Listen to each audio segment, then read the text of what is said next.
FCTV viewers. I'm Jayne Spooner. I'm a University of Minnesota Master Gardener, and I'm here on a little bit of a field trip with everybody today, and we're just outside of Faribault at one of my favorite places to come, Vintage Escape Winery. So you're thinking, well, what does a winery have to do with being a master gardener? Well, not really a lot. I mean, I get a lot of questions about growing regular table grapes, but our program is sponsored by the University of Minnesota, and the University of Minnesota has its hands in so many things that are happening in around Minnesota in developing crops to do different types of products. And the University of Minnesota actually has a department of grape breeding and enology, and this helps us educate the best sustainable viticulture, which is the study and cultivation of grapes, practices for growing cold, hardy varieties in Minnesota. So when we think about growing wine, a lot of people think, oh, you can only do it in the Californias, or you can only do it in Europe, or you can only do it in South America. Well, not so much anymore, because the University of Minnesota has had an excellent plant breeding program that has developed cold hardy grapes that can be grown here in Minnesota that actually can be made into wine. And nowadays there are over 75 farm wineries here in Minnesota, and they're growing different grapes such as Clarion, which is one of the newest grapes on the market, Edelweiss, a Frontenac grape, and there's 3 different varieties of that. That's the Nor, the Blanc, and the Gris, an Itasca, La Crescent, and one of my favorite grapes that makes my favorite wine, a Marquette. So with that being said, not only is Minnesota the land of 10,000 lakes, there are also the land of 10,000 vines. Hey everybody, we're out here in the vineyards, out at Vintage Escapes, and I'd like to introduce to you one of the owners, Dan Reller. And he's gonna kind of talk to us a little bit about growing grapes and what we have back here and what variety this is. So let's probably take a look at, when did you start planting these? How long have these been actually growing for you? Yeah, not forever, but for quite some time now. We bought the property in 2015. Okay. Prepped the land in 2016. Okay. Planted in 2017. Okay. So with these Marquette vines, okay, we're looking at right around, what is that, year 7-ish? Okay. So it takes a good 3 or 4 years before you get a harvest. Okay. So in the meantime, anything that grows on it, in those early years, are you collecting the grapes then and using them for anything, or are you just kind of culling them out, or what are you doing at that time? We're culling all those out right away. Yep. We really we actually go out there and pluck that fruit off in that first couple of years. We want all that energy to be kind of harnessed towards making a good vine, making good structure, and having that energy just going to create a good solid root base. Okay. Not a lot of energy towards the fruit right in those early years. So you said that these are Marquette grapes, correct? Marquette, and that's a Minnesota grown variety. Yep. Correct. And they're really big into that wine, the viticulture, with the U. So, so what other grapes do you grow in your vineyards? So we got Marquette, which is our quintessential red. Yep. We got Itasca here as well. Okay. You can make that a dry or a sweet white as well. And we got Frontenac, which that's our earliest vineyard, which that's on year 4 or 5-ish right now. Okay, all right. Which is a red as well. Yes, okay. So what is probably, you think, your best-selling wine out here from your grapes? From what we grow here, definitely the Marquette. Okay. It's a dry red. It's our most awarded wine. Of all the wines that we make, it's the most awarded one. But then our La Crescent, which is a sweet white. We don't grow that grape, we buy it. Okay, I was going to ask you. But it's another great seller. Okay. Yeah. Well, I'm going to tell you personally that the Marquette wine is mine. Yes, and my husband's. I know you guys drink the Marquette. Don't tell them that I've been out here before. So that's you can definitely try them if you want to. They're very sweet right now. So they're very sweet right now? There will be some seeds. Okay. So just a heads up, but you notice how they are very sweet. No. I was expecting a little bit of tartness to it. Which early in the year, I mean, they are tart. Yeah. When they're ready to go, which is pretty much right about now, you're going to see people starting to harvest these ones. Harvest is already going on for a lot of the whites and some other varieties, but Marquette is really starting to pop right now, and people will be harvesting this variety very soon. You can see how those flavors are. Yeah, they're really, Yeah, really you could rich. eat them. You can just take a whole bite out of them. Yep. No, I'm sure this year you probably experienced some different growing conditions with all the rain that we have. So what kinds of problems did you have, because of all that? I Yeah. mean, I'm not very knowledgeable about grapes, not even, like table grapes or anything. I just go to the store and buy what's ever there. Well, so, like I said, we've been doing this for 7 years Yep. now. Every single year there's something different. Okay. The wet spraying, could present some fungus problems, Okay. some pest problems as well. Okay. What we don't want is that type of rain we had in the spring right now. Right. Because that'll swell these up and actually burst them, and then we'll get more bees than what we already have Okay. and things of that nature. For the most part, you think of last year, 2023, we had hardly any rain, right? The Okay. whole year. Which is great for these grapevines if you have an established vineyard. Okay. They do really well in drought conditions, drought Okay. for Minnesota drought-wise.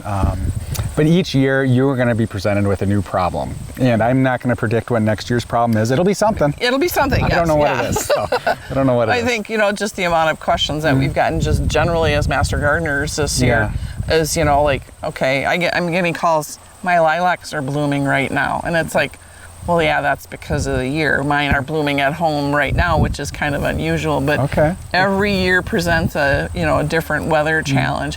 Now, as far as pests and stuff, what kind of problems do you have? What type of pests, and how do you control those? Like I said, it's year to year. But, we've had some phylloxera problems this year, which is, I can probably even find some. Probably these guys right here, which are tiny little bugs that go on the leaves. Okay. Which that is common just due to the wet spring that we've had and some other, once again, this is not detrimental to the grapevine unless it's all over It's the more place. cosmetic. More cosmetic. Now, if it was on every single leaf, that'd be an issue. Yes, okay. But we also have Japanese beetles, which are a problem for everybody. Yeah, it's not for just everybody. us. Yeah. Do you do anything to treat those? We do spray. Okay. Yep, we do spray. It's a pretty rigorous spray program early in the year and mid-year. Okay. Kind of right now when we're getting close to harvest, all that kind of stops. Okay. Which is why you might notice a few bugs around more than normal. right. We're going to be harvesting soon. Yeah, So. harvesting soon, so you want to make sure that that's they're good and clean. good and clean and everything. Yep. So how about the birds? How do they affect it? I'm sure that they love Birds these. are, tremendous. You're looking at a vineyard. We usually have a lot more bird control measures on normally than what we do right now. You come back this time next year, we might have nets on. We've kind of foregone the nets this year. We do kites. A lot of people do LP powered cannons out in the vineyard. It literally sounds like a shotgun. Okay. Works well. Okay. And we also have sound machines, which with the kite and then the sound kind of scares So you're these just pest using birds away. kind of just more of a natural kind of thing rather than More of a natural. Yep. There are sprays you can do which repels the birds, but we don't do that here. Once you buy the stuff, the kites and the sound machines, it's not too bad. Yeah, too bad. Yeah. So, like these vines, I know. Yep. How about like down Trunk-wise here? and- Trunk-wise, do you have like critters, varmints, or anything that come and affect those and chew on that? Everything in Mother Nature is trying to, these are hardy grapevines. They will grow in a lot of conditions, but everything in Mother Nature is trying to prevent us from getting this. So as far as trunks go, we could have mice in the middle of winter that could chew on this bark all the way around, kill it down. Deer are a problem when these vines are young. Right. Turkeys can actually, if we had a lower trellis system where the fruit was here maybe, turkeys would come and they would just pluck at that. Okay. Birds, raccoons, you name it. Everybody likes to eat these just like you do. So we like to drink them. But, yeah, we like to drink them. So, but these are actually quite edible too. They are. So They're very basically, good. when you harvest these, you just come in and just cut them off, just by the cluster and everything. So yeah, a couple different methods.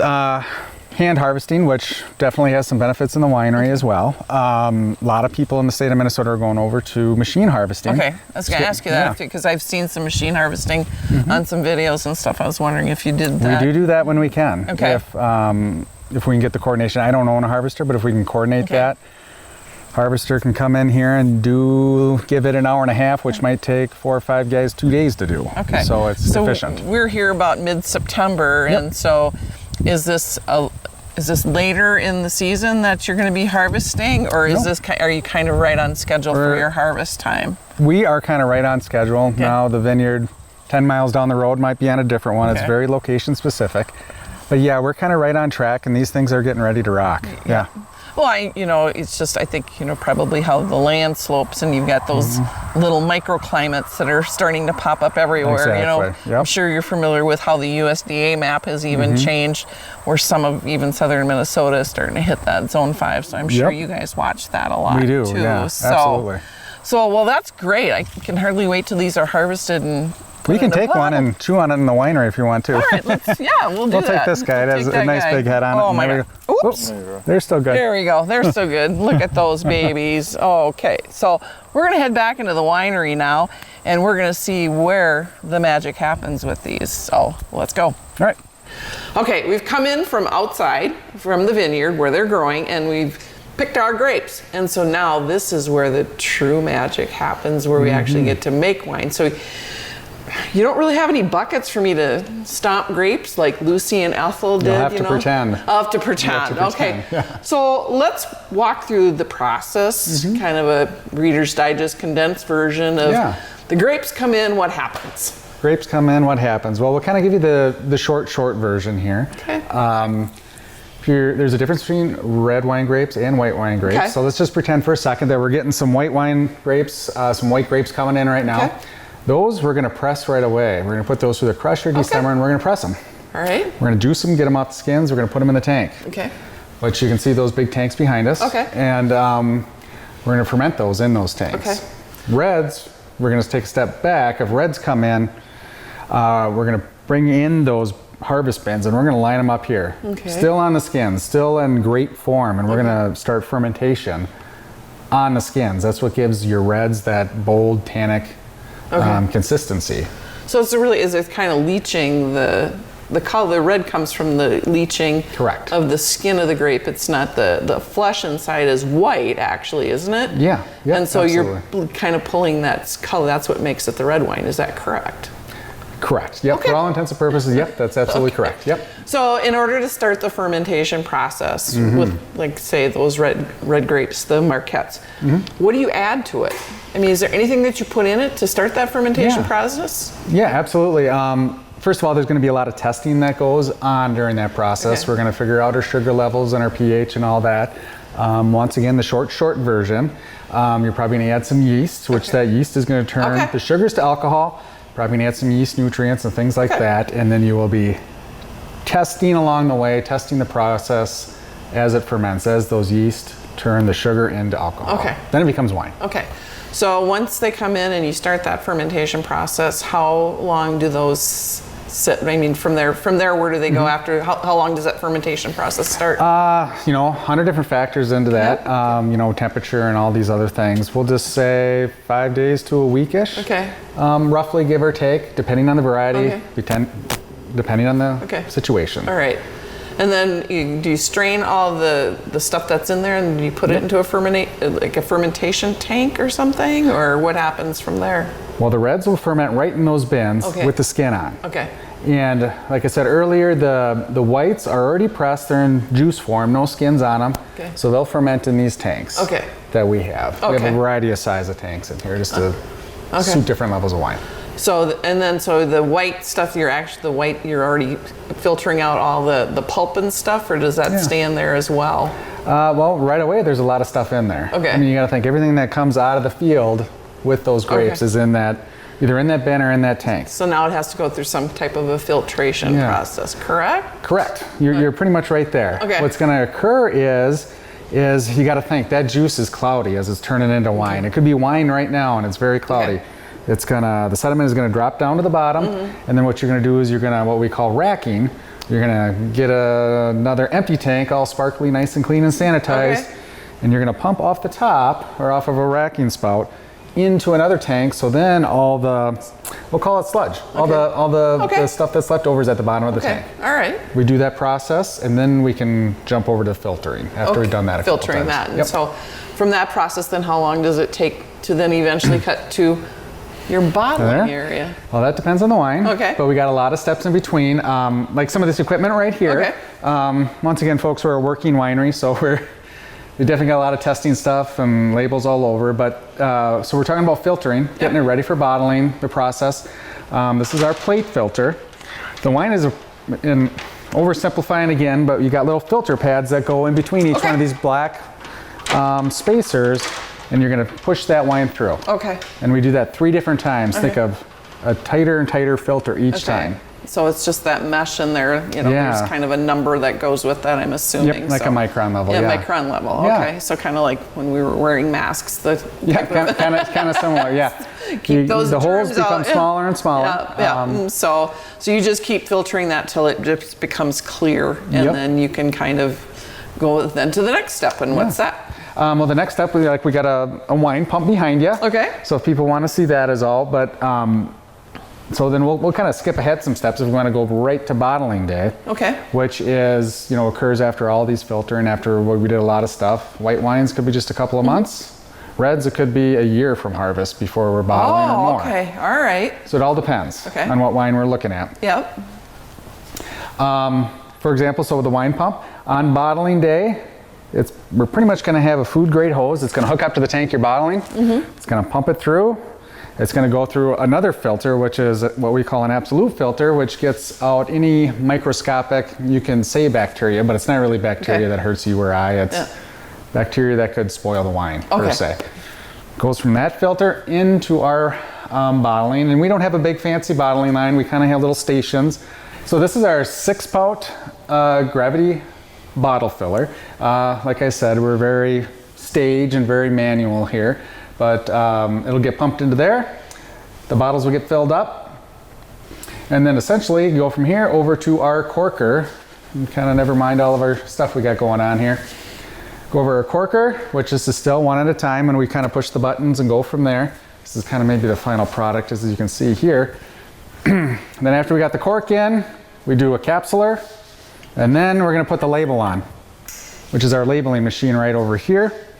And we're gonna put it in the box, then hopefully you're going to buy it and drink it at home. So how many bottles an hour does this do? I mean, just as fast as that's a good question. I think one of our larger batches, well, maybe not our larger, but just for example, we probably did about 3,000 bottles in about 4 hours, I would say. 4 or 5 hours, maybe 5 hours for those 3. So it's still very manual. But so when this process is happening, usually you've got more than just one person here. So how many people are you utilizing to just kind of get that through? And you pay an hourly salary? Can I come out here and work volunteer. And get a case of wine or something? You can volunteer, and we'll feed you, and we'll give you wine. Usually, a lot of it is I have gotten very lucky and have the same kind of crew that's come every time, but we do swap people in and out. As people say they can't make it and whatnot, but we do like to get a crew of 6 to 7 here on bottling day, just so nobody gets tired or wore out or anything. So, well, that's great. I mean, it's it's just nice to see that you get that much accomplished here, in just a small space. So, a very impressive operation. I am always enthralled to see what's going on in Minnesota, what people are doing with what they're growing and stuff. So I love that, farm to table type of movement. And we certainly have enjoyed our wine and stuff here. So we're going to head out to the tasting room now, and we're going to talk a little bit more about the winery and maybe get a little bit more background on Dan and his wife and what was the aha moment that they had when they wanted to start this. So we'll get a little bit of that back history too. And maybe, just maybe, they'll let me try a glass of wine? Maybe. I don't know. Maybe. Okay, so let's head back on into the tasting room. So now we're probably in my favorite part of this winery tour, is being in their tasting room. And this is just really an awesome room that you guys have here. So did this open right away when you first were able to start serving here? And what year did you actually open this up for the public? Yeah, so we started construction in 2017, 18-ish, and it took us quite a bit of time. Me and my dad did all the finish work in here, so a lot of it was done by us, but May of 2019 is when the tasting room opened. Okay. 5.5 years ago already, so. Yep, and then you kind of, like many other businesses, had to take some time down with your tasting room once COVID hit and you weren't able to be open. How did you handle that part of your business, being newly open and wanting that people to be drinking your wine? And how are you handling that? I'm assuming you can buy it in like liquor stores, but to get your name out there. So talk about a little bit of that. Yeah, I did have my magic 8 ball, and I knew COVID was coming. Okay. So Don't we? Yeah, all of us. Yeah. Yeah, no, it was a surprise for us.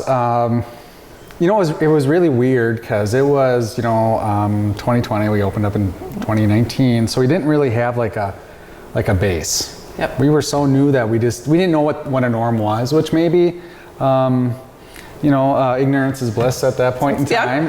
There is that to be said for that. But I do, the COVID restrictions and stuff were definitely a pain. One thing which wineries have, which a lot of other businesses don't, is plenty of outdoor space. So just the fact that we had that ample outdoor space helped us out. Okay. And I do got to give a shout out to all of our neighbors and customers, because they did still come in here like a liquor store, and buy bottles and leave. And we actually did wine delivery and things of that nature. I recall you guys doing that. I saw that out on social media. Social media was our friend then. Yeah, it was, yeah. So I definitely got to give the neighbors, friends, family, customers a shout out for COVID. Without them, that's great. So I guess my biggest question to you is, what was your and Ashley's biggest aha moment when you sat down and said, hey, let's open a winery? Whatever prompted you to ever decide to do something like that? Because it's a major undertaking, and know what it takes to. I know you can buy grapes from other sources to start making your wine, but just establishing your own vineyard and stuff. So what kind of led you to it? Obviously you were wine lovers to begin with to take that on. So why don't you tell us that moment of, You want to drink wine while we talk about it? Sure. Okay. You don't have to ask me twice. Yeah. So Ashley and I always love going to wineries. Love going to wineries and breweries, actually. We always really enjoyed ourselves. And we always kind of joked around, like, what everybody does. Well, maybe someday we'll open up a winery, right? And after our kid was born, our son River, it was kind of one of those deals where, you want to tell your kid he can do whatever he wants to do in life, and yada, yada, yada. But then you realize, well, then I guess we're maybe not really doing that. And it was kind of just a thing where it was, the fear of failure was, smaller than the fear of regret, I guess. Okay. So once we kind of realized that, we put our house up for sale. And where were you living at the time? On Roberts Lake, so just west of Faribault. Okay, so you were in the area anyways. We were in the area, so we had to hunt for properties close by, because we still had to work our day jobs for quite some time. Found this place. Luckily, we found the view and everything that we wanted, and it's spectacular. And it kind of came together. It wasn't easy. I'll tell you that. When you take this type of venture, especially when you deal with anything, you talk to like people that, the distillery in Faribault, and all the hoops that they have to jump through, and even breweries, with all the restrictions that come through the state, regarding alcohol sales. It's monumental, and you have to have kind of a stick-to-itiveness kind of attitude. And I know that you guys went through some time there too, where you were trying to get another liquor license so you could serve beer, just because you wanted another offering for people that wanted their husband to come with them, but the husband didn't drink wine, and to be able to serve some beer. So but you had the stick-to-itiveness attitude and the fortitude to go through with it, and we're able to get that passed. And so it kind of helped all of Rice County. It did, with like Keepsake Cidery. I know they've added beer out there too. So they've added our wine out there, and we've added his cider here. And that's great. And what a great collaboration that you've got with businesses helping each other. So I mean, it really brings that all together full circle, that while you're competing, you're really not, because you're working together to create an experience for people, for something to do. And that's part of what is so great about you guys, is that coming out here on a weekend, there's always something going on. Now I know that you added this big pavilion out the side there, which is fabulous. When did you add that? Oh geez, we're going on our second summer now with that. So it's been 2 years now already, which where's the time go, I guess. But we needed shade, and we got a little bit of a breeze up here, so umbrellas always weren't a positive solution. Yes, absolutely. The permanent structure has helped us tremendously. Even on a light rainy day, you can still sit underneath, listen to the rain come down and drink wine. Right, we've been out, for events where it's rained and it's still been nice out here. We were out here to listen to a band one weekend, and I was just shocked when we pulled in. The year acting as the valet parker out there showing where everybody to go. But it was nice because people were bringing families out and sitting out in lawn chairs and listening to music and drinking great wines. Thank you. Well, that's why we started this place, because it's Vintage Escapes, which we like the vintage feel. Vintage is also a play on, the year the grape was harvested. Absolutely. And Escapes, you talk about families coming out here, friends and neighbors. That's really why we created this place, was for that. Yep. Certainly wasn't for us to get rich or anything like that. It was more for lifestyle for us and ambiance. Kind of living a dream thing for everybody else. Just if you don't take a risk, you're never going to know what. So we're drinking a little bit of Marquette. So why don't you talk to us a little bit about Marquette wines and what are the tasting notes? The tasting notes, yes.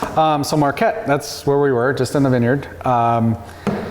So University of Minnesota grape. I don't want to step on their toes because I'll probably say something incorrect, but I believe it was 2006 is when they introduced that. So you got to think of how young the Minnesota wine industry is. Nobody's made a wine off of a 20-year Marquette vine. Okay. It just, hasn't been out long enough yet. No. So when you think about California, other regions of the world, they've been around a heck of a lot longer. So this is definitely a young and ever expanding industry. Yep. Marquette.